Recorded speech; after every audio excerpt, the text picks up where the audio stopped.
Hello and welcome to Train Signal. You are watching Email and Printing. Have you ever sat in your office or cubicle a mere 10 paces or less away from a coworker that you just fired off an email or instant message to? Well, I've done the same thing, and this is the world that we live in now. Email has become as integral a part of the enterprise as the products or services that it sells. Just the thought of being without my beloved email accounts, all 5 of them, for even a day is enough to send me into a panic. When we think about email, we think of the major contenders like Yahoo, Gmail, or Hotmail, and client programs like Outlook and Thunderbird. And in the enterprise, there are even more options. Yet email for a Linux administrator is another matter altogether. Driven from, as you might expect, the command line, this email system is used by many system services, like cron for instance. Another important aspect of any business is its printing capabilities. Like any decent networked environment, Linux provides more than adequate facilities to handle all your printing needs, albeit a little differently than what you may be used to in Windows. So in this lesson, we'll start with an overview of email basics, then we'll talk about the different email software options available under Linux. From there, we'll move into how to manage and perform basic tasks with email, things like sending and receiving mail. The next section of the lesson will cover printing basics, including the common Unix printing system, and we'll wrap up with how to manage the print queue. Let's begin with email basics on the next slide. Email is a modular process, meaning there are several components that make up the system, each with its own part to play in message delivery. First, we have a protocol, which at its most basic is a communication scheme, essentially a program that allows dissimilar systems to communicate.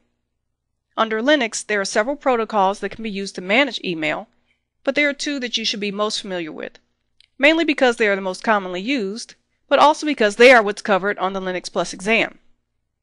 The first is Simple Mail Transfer Protocol, or SMTP, which is a push protocol, or one that handles sending data.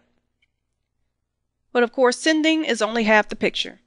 For the other end, you need a pull protocol like Post Office Protocol, or POP, or Internet Message Access Protocol, or IMAP.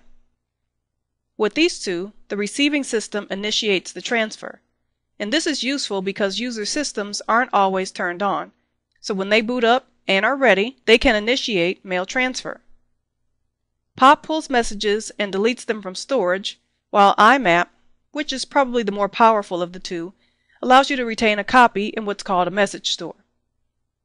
So we have a message that using SMTP is transferred from the mail user agent, or MUA, on a sender's workstation. It goes to the mail transfer agent, or MTA, on the email server, which uses the SMTP protocol. If that message is intended for a user on the same domain, the message is held for delivery by the local MTA. But if it's intended for someone on a different domain, the MTA then forwards the message through other MTAs on the network until it reaches its destination. And further, as these messages are sent through each MTA, it's altered by adding a header to the email, which provides information about the message, usually including the path that the mail is taken. And behind all of this operation is a mail server which holds email for each user, usually in var, spool, and mail, under a directory for each user. But this file can also be stored in the subdirectory of a user's home directory. And this incoming mail file is called the mail spool. To receive mail, users will use an email client or a mail user agent. Usually the client can contact a remote server to initiate mail transfer. Let's move on and talk about the different email programs or mail transfer agents. You probably already have an email server installed on your system.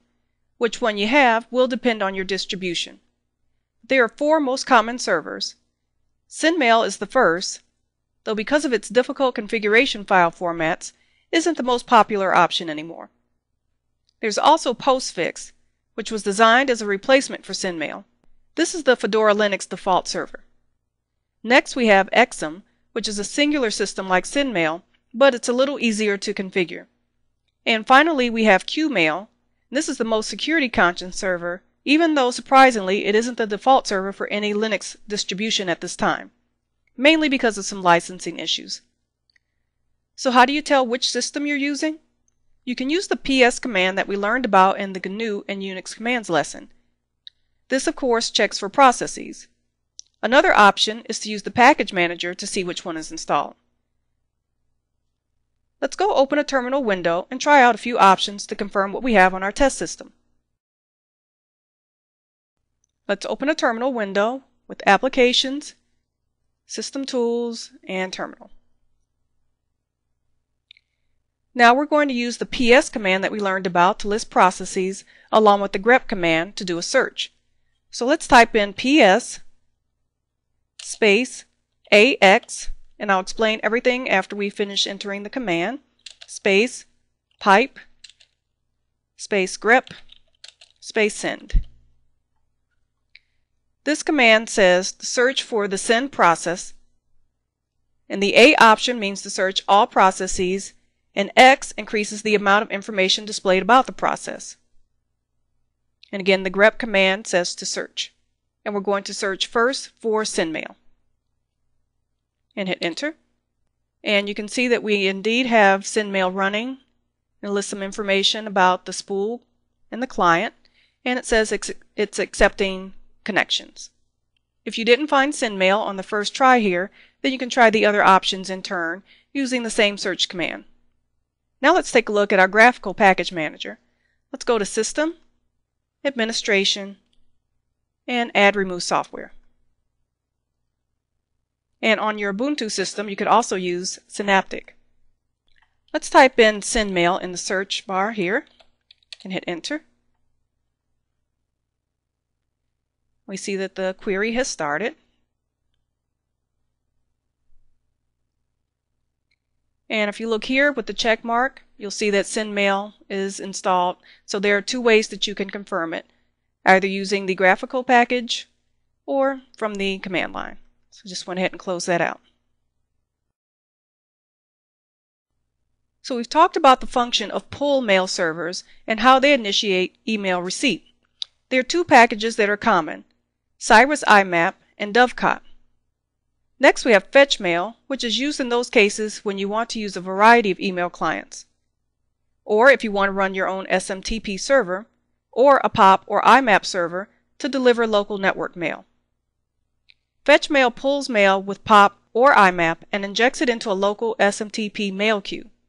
You probably won't use this option very often.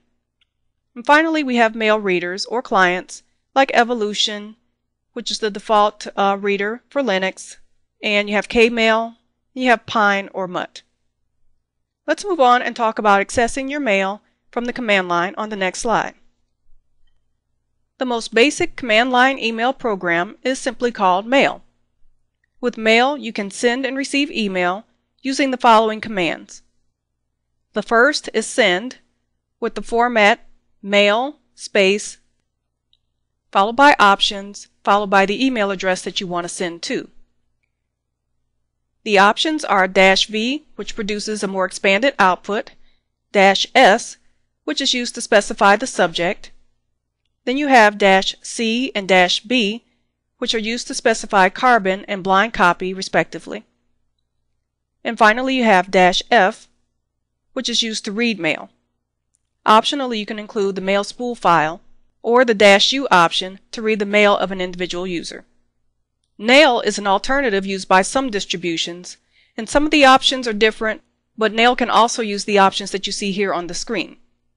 One difference in particular is -A, which for mail with an M inserts a header, but for Nail with an N is used to attach a file. Let's go back to our terminal and try out this command.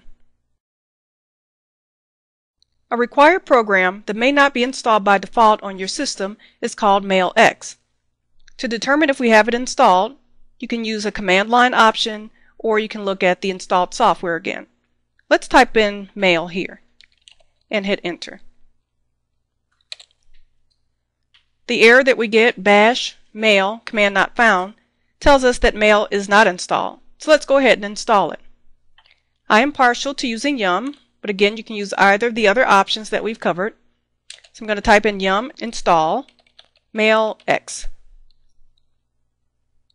and hit enter. And we forgot to obtain root privileges, so let's go ahead and do that. Let's type in SU for switch user, then our password. If I type that in correctly, let's try that again. This time I will not fat finger the password. Okay. From here, let's type in yum install mail X and hit enter.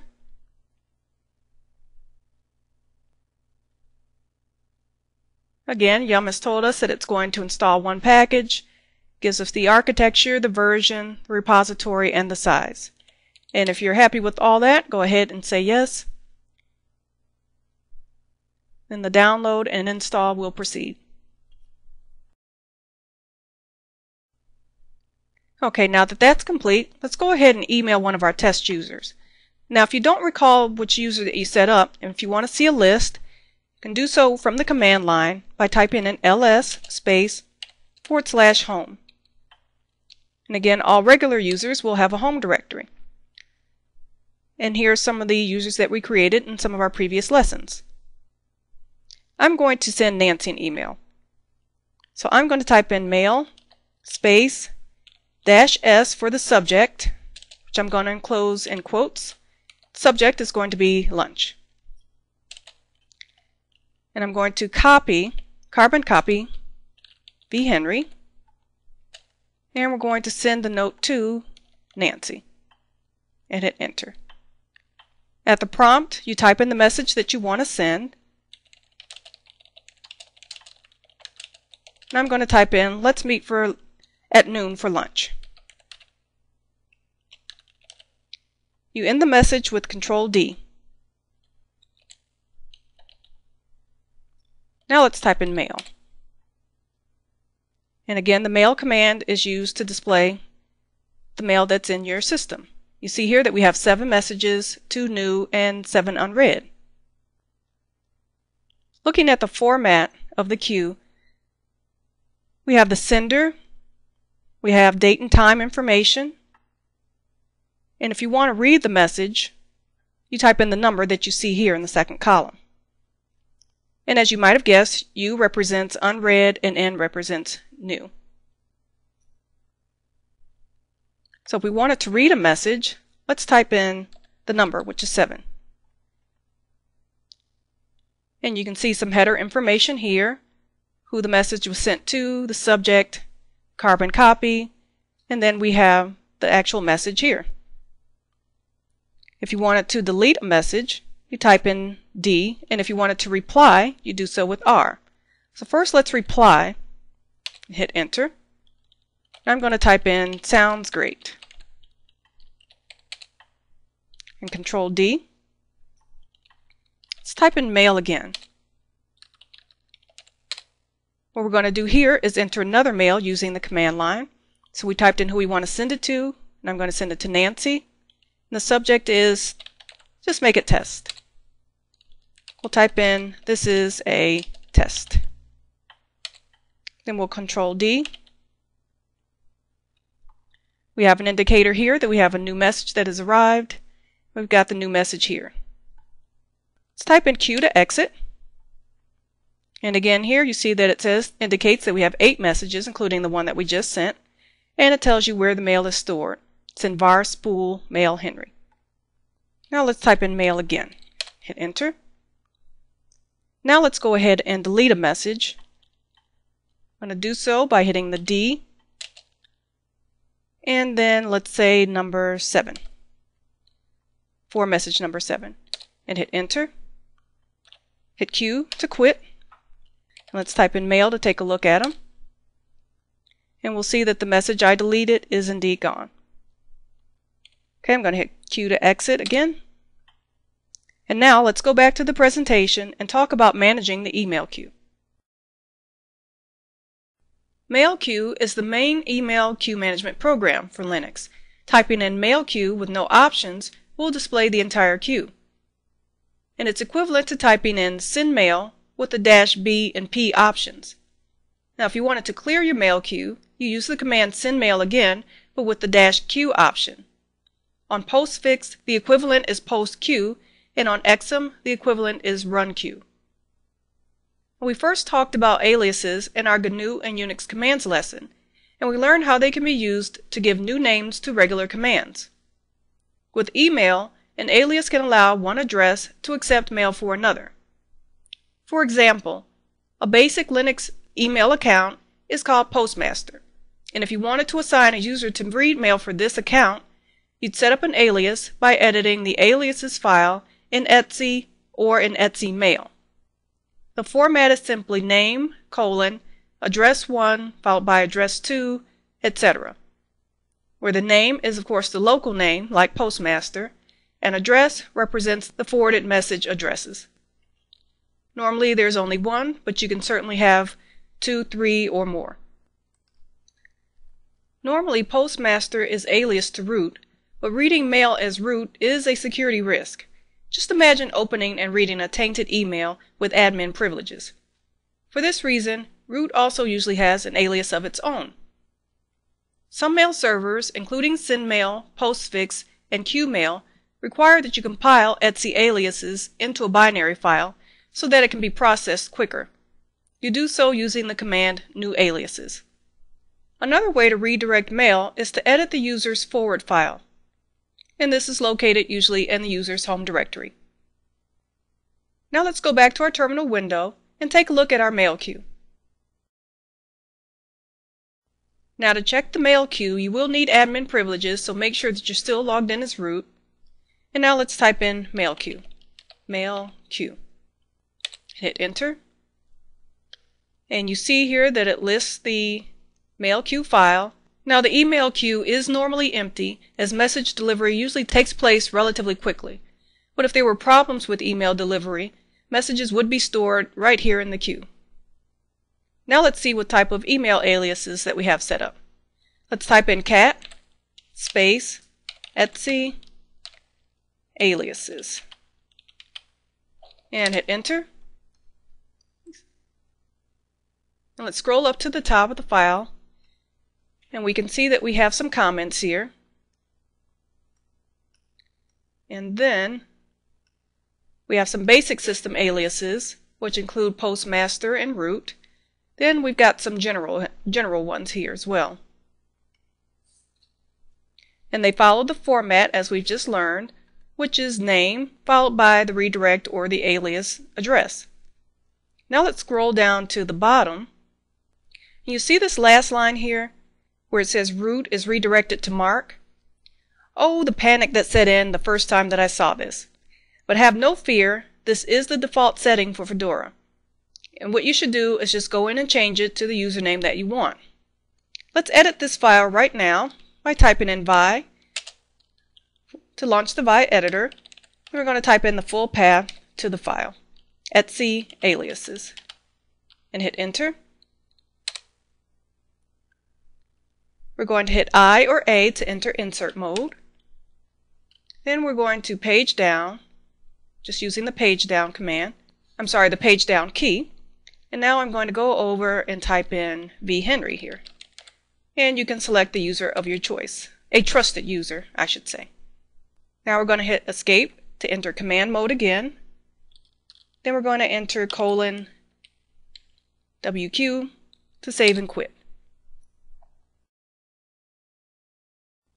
There are two primary threats to email security: bugs and configuration errors.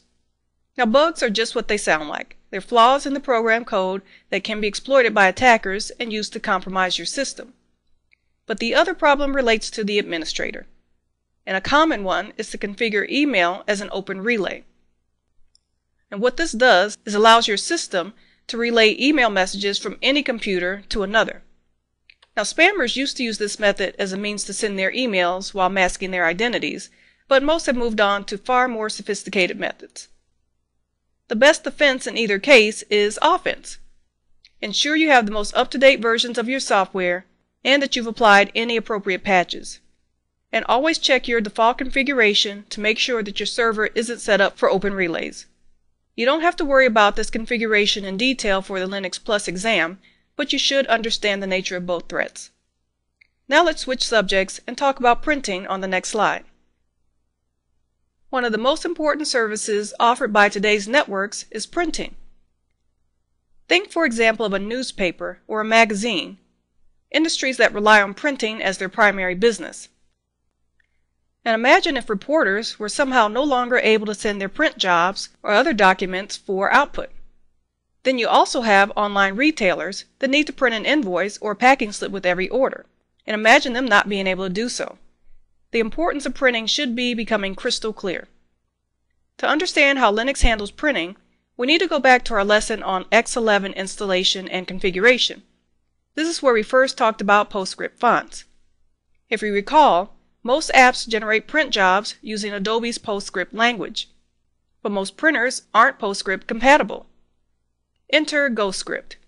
This is an open source program that converts the job to the proper format, and it uses smart filters to ensure print queues are ready to handle that data. Now, the only drawback to GoScript is that it does produce large output files, but this isn't usually a huge problem, as printer files are usually only stored temporarily, and modern systems don't have the same hard disk space issues. Like other daemons, the printing system must be configured to start at boot up, and as we've learned, this is done through configuration files, usually stored, depending on your distribution, in either etc rc.d, etc init.d, or etc rc?.d, where the question mark is usually replaced by a number. The startup script will probably contain a string containing the word cups. Let's talk about what cups is on the next slide. The most common Linux printing system is Common Unix Printing System, better known as cups. The cups daemon runs in the background and controls the availability of print queues so that your user's client machines know which printing options exist at any time. Cups configuration files are stored in etc cups.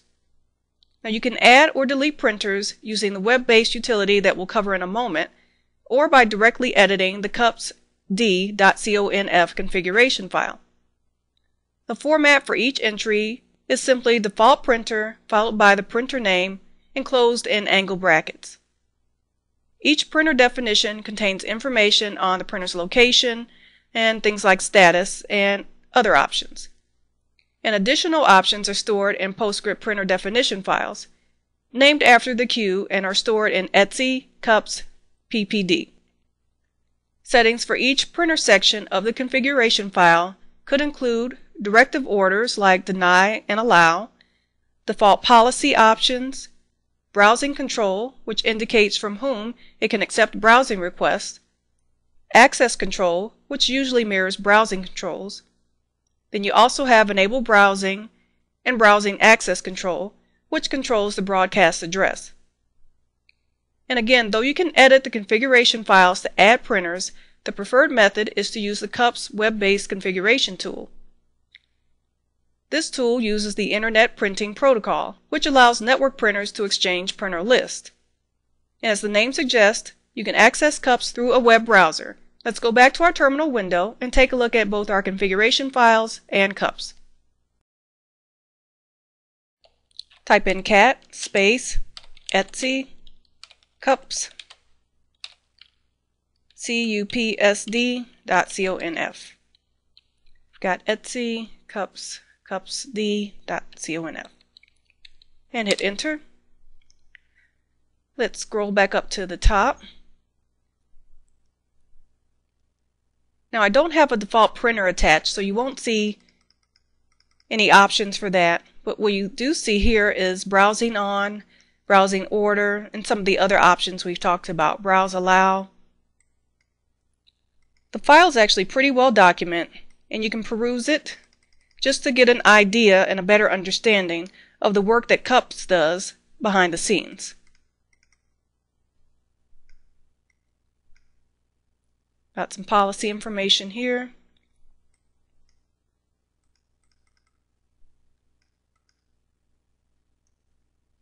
Some settings for administration operations, etc. Now, if we want to take a look at cups, we're going to have to open a browser. Now I'm partial to Firefox or Chrome, but anyone will do. So I'm going to go ahead and click on Firefox icon, and I'll just minimize this to get it out of the way. Now on the URL line, we're going to type in http://localhost:631. So again, that's http://localhost:631, and hit enter. And this is the CUPS utility program. You have some tabs across the top. And on the Home tab, you see we have an overview here. We have a listing of options, some forum listings, and what's new in CUPS. Then we've got some administrator options, adding printers and classes, managing operations, accounting basics. We've got some security options, and some authentication options as well. Then we've got some information for developers, people who want to work on programs to enhance CUPS. Let's look at the Administration tab. Again, you have options to add a printer, to find new printers, manage printers, and the same information for classes, which we won't have to review, and jobs. Over here, we can edit the configuration file, take a look at the logs, and there's some more settings here. Let's just click on Add a Printer. And as you can see, we don't have an actual printer to add, but I wanted you to see that what's first required is the username and password. Let's cancel out of there. I'm going to hit the back button. You can look for new printers here, and again manage any printers that you have connected to the network here as well. And here is Online Help, again where you can get help about the program. And the final tab, Printers, you can actually enter in a search string for printers. Okay, I'm going to go ahead and close this out. Now let's go back to the presentation and talk about some more command line options for managing the print queue. Many of today's networks have a combination of Windows and Linux boxes. And Server Message Block, or SMB, and Common Internet File System, or CIFS, allow for file and printer sharing between them. To print to a Windows machine from Linux, you must provide a password, a server name, and a share name in the format SMB://username:/password@ followed by the name of server or the share. And though CUPS is commonly used today, it did have a predecessor, and it was called Line Printer Daemon, or LPD. LPD used the format LPD://hostname/q. But you probably won't see this option very often. And you've probably guessed that there has to be a way to manage print jobs from the command line, and you're right. The first is LPR, which is used to submit a print job, and it takes the options -P to indicate the print queue, -r to delete the file after it prints, -H to suppress the banner. Then you have -J, C, or T, which can be used to change the job name. Then you have -m, space username, which emails a user when the print job is complete.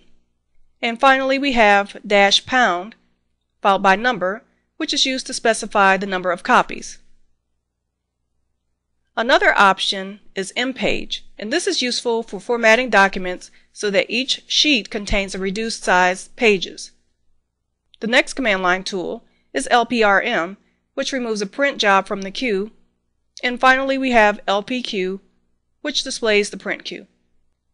And that concludes our lesson on email and printing. Let's review what we've learned on the next slide. Email is a cornerstone communications method for today's organizations and individual users alike. And as an administrator, you must have a sound understanding of how to configure and manage email for your Linux servers. Along with email, printing is one of the most important network functions. Linux handles printing support quite well. There are both command line tools, like the ones that we reviewed, and the web-based tool, CUPS. So in this lesson, we covered email basics, how email works in Linux, the available software options, and how to manage it from the command line. We wrapped up our email review with a look at security best practices. We then moved on to cover printing basics in both command line and the web-based tool CUPS. CUPS again is used to add or remove printers, and we also learned how to manage our print queue. Thanks for watching, and I'll see you in the next lesson.